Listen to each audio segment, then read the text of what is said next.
Parenthood requires love, not DNA. If you think about a hospital, probably you are going to think about sick people, people surviving, a lot of tears, pain, and people dying. However, there is a part of the hospital to receive people coming to this world. This is called the maternity hospital. But what about the dead ones that are never given to the parents? There are some children that came to life and never know their parents. They are given in adoption. Many of them end up in really bad places with really bad people. But this is not the case. On February 13, 2009, a pregnant woman arrived to the hospital. Her name is not important. The only ones that know it were the doctors and me, obviously. The blonde and white woman was immediately attended. They sat her in a wheelchair and quickly took her into a room. The doctor came inside the room a few minutes later. She noticed her beautiful brown eyes and gave her a compliment about them to make her feel more confident. The doctors told the nurse to apply the anesthesia. In a few seconds, she fell asleep. After all of this procedure, the woman just woke up. She thanked the doctor and nurse. She also said something to the receptionist and then left the hospital. But the baby stayed. She was one of those babies that never knew their parents, for now. The baby without a name was given to a man that looks very weird. She and other 12 children were transported to a type of house where there were lots of children of different ages, nationalities, skin tones, and languages. But those new babies didn't know that they were in the family, or at least not blood family. Then the baby was given to a woman. She was a normal girl with dark brown eyes, black hair, and dark skin. She was a really calm baby. She wasn't like the others.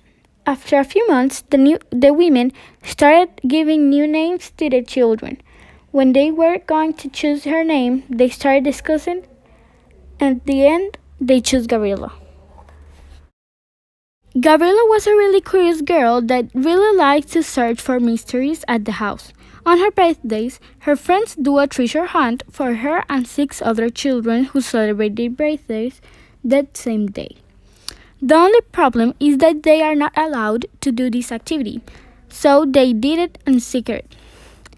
On her 13th birthday, she decided to do something different. She was tired of doing the same for 9 years. Gabriela was planning this for the last 3 birthdays. She was tired of always being in that house doing what they tell her to do. This was the perfect plan, but she was still being so scared. On her 12th birthday, when Gabriela was planning her escape, one of her best friends asked her if she was doing something. She wouldn't because she was being really weird from the last year, but Gabriela lied to her. On January 13, 2022, Gabriela started executing her plan exactly at 11:22 p.m. After everyone was sleeping, first, she said she was going to the bathroom. On her way going, she turned on the fire alarm and got inside of the bathroom. She started hearing the desperate step. After they were all out, Gabriela ran as fast as she can and to the back of the door of the orphanage. After a few words, Gabriela got tired, so she sits up in a corner. A few minutes later, a homeless woman called Lorraine sat down at her side. Gabriela was too scared to say something, so Lorraine asked why she was alone. Gabriela started telling Lorraine her story. Some hours later, Gabriela realized she don't belong outside, so she decided to return to the orphanage. While she was walking, she gets lost and it started raining so hard. So she took refuge under a bridge and tried to stay calm. After some time in there, she started feeling sleepy, but she was too scared to take a nap. Gabriela closes her eyes, and some seconds after, a boy appeared from nowhere and magically knew where she was trying to go. He told her the way, and some minutes after walking, she finds the orphanage. A few months after Gabriela escaped, the women in the orphanage presented her to a couple of women called Carol and a man called Rose. They were really interested in her because of her behaving, probably because they didn't know anything about her escape. 2 weeks later, Gabriela went to their house and didn't return to the orphanage. They were now her parents.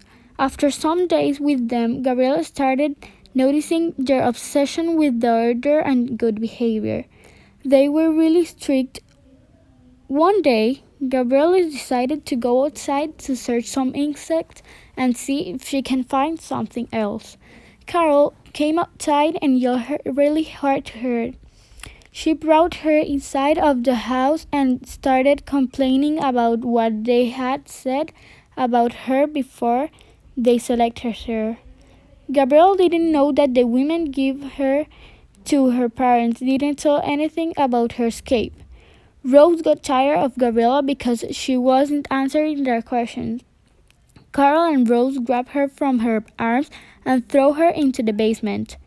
She was never opened that door, but when she noticed there were a lot of things that she considered torture devices. They tortured them with really bad punishments when she does something they don't like. After a few months of she planned her escape, finally she found out how to get out of that house. She told Carol to let her go to buy some eggs because she wants to make some cookies. Then she is going to find the orphanage address instead of going to the store. Even though Gabriela knew she already lost Carol and Rose, she still rode her bike as fast as she could. She was really tired and she stopped in a corner and sat. A few seconds later, the same kid of that rainy day appeared and told her the orphanage address. But this time, he would go with her. In the way, he told her his name. He was called Andrew.